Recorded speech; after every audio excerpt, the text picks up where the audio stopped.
tips, lunas, halamang gamot, at home remedies para sa pamamanas sa kamay, paa, at katawan.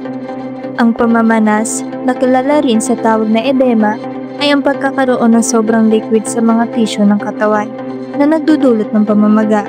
Maaaring mangyari ito sa iba't ibang bahagi ng katawan tulad ng paa, binti, kamay o mukha at pwedeng dulot na iba't ibang dahilan tulad ng sobrang pag-upo o pagtayo, mataas na salt sa katawan o mas seryosong kondisyon tulad ng sakit sa puso, bato o atay.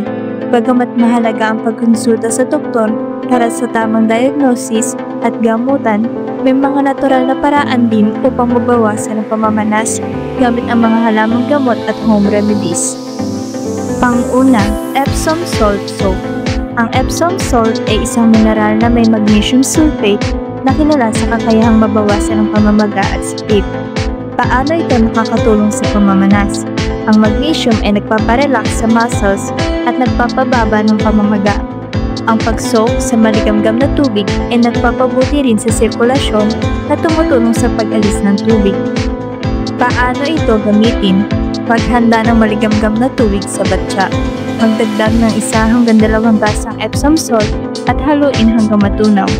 Isawsaw ang namamagang bahagi tulad ng paa sa loob ng 15 minuto hanggang 20 minuto, 2 hanggang 3 beses sa isang linggo. Pangalawa, luyang dilaw o turmeric. Ang luyang dilaw ay isang kilalang halamang gamot na may dilaw na kulay at ginagamit sa paggawa ng tradisyonal na gamot.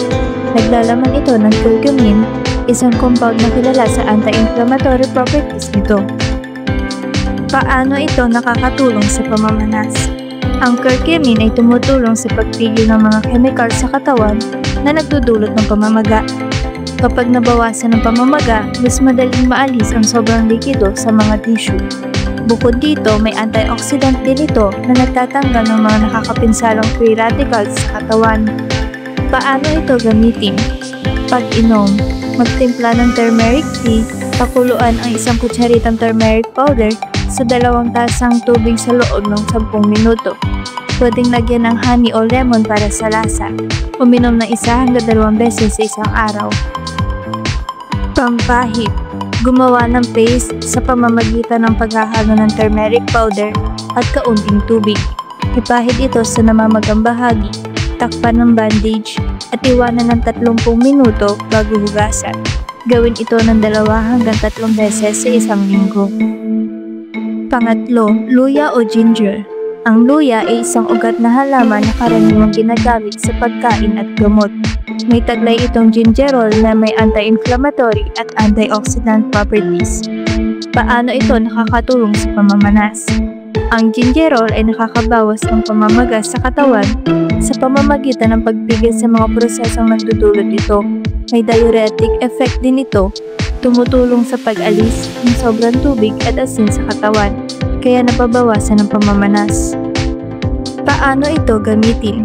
Pag-inom, magtimpla ng ginger tea, hiwain ng sariwang luya, mga 1 pulgada at pakuluan sa 2 tasang tubig sa loob ng 10 hanggang 15 minuto. Uminom ng 2 hanggang 3 beses sa isang araw.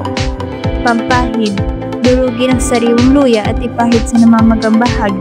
Pwedeng gumamit din ng ginger oil para sa masahe o gumawa ng compress gamit ang pinakuloang luya at tela. Pang-apat, sabila o aloe vera. Ang sabila ay isang makatas na halaman na may gel sa loob ng dahon nito. Kilala sa pagpapagaling ng mga sakit sa balat at pamamaga. Paano ito nakakatulong sa pamamanas? Ang gel ng sabila ay may anti-inflammatory at cooling effects na nagpapakalma sa namamagang bahagi. Nakakatulong din ito sa pagpapabilis ng paggaling ng balat, lalo na kung ang pamamanas ay dulot ng irritation o paso. Paano ito gamitin? Pampahid. Hatiin ang sariwang dahon ng sabila at kunin ang gel. Ipahid ito sa namamagang bahagi at iwanan ng 15 hanggang 20 minuto bago hugasan. Gawin ng 2 hanggang 3 beses sa isang araw. Pag-inom, uminom ng food-grade aloe vera juice, 1/4 tasa, 1 hanggang 2 beses sa isang araw para mabawasan ang internal inflammation. Pang-5, pinya o pineapple.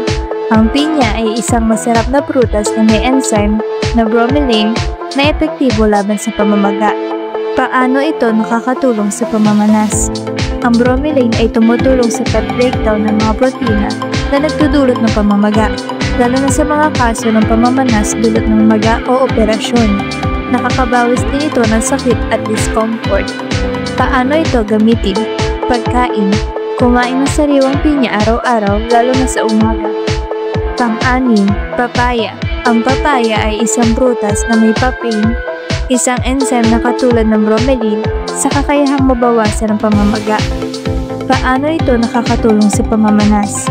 Ang papain ay nakakatulong sa pagpapababa ng pamamaga at pagpapaganda ng digestion, na pwedeng mag-alis ng toxins na nagdudulot ng fluid retention. Paano ito gamitin? Pagkain.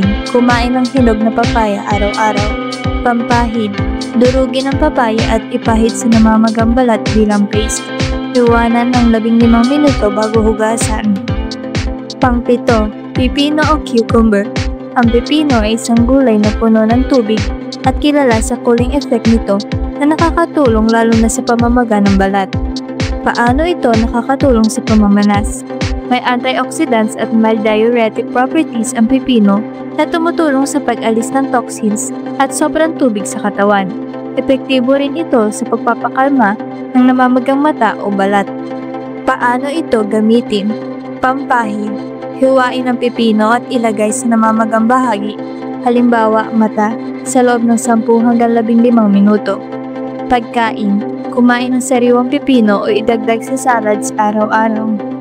Pangwalo, bawang o garlic.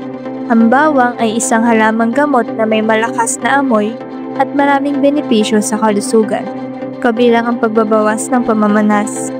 Paano ito nakakatulong sa pamamanas? Ang alisin sa bawang ay may anti-inflammatory at diuretic properties na nagpapabuti sa sirkulasyon at nag-aalis ng sobrang tubig at asin sa katawan. Paano ito gamitin? Pagkain. Kumain ng 1 hanggang 2 butil ng hilaw na bawang araw-araw o idagdag sa pagkain. Pampahid. Durugin ang bawang, ihalo sa olive oil at ipahid sa namamagang bahagi. Ang pamamanas ay pwedeng mabawasan gamit ang mga halamang gamot at home remedies. Ang mga ito ay madaling gawin sa bahay at ligtas kung susundin ang tamang paraan at babala.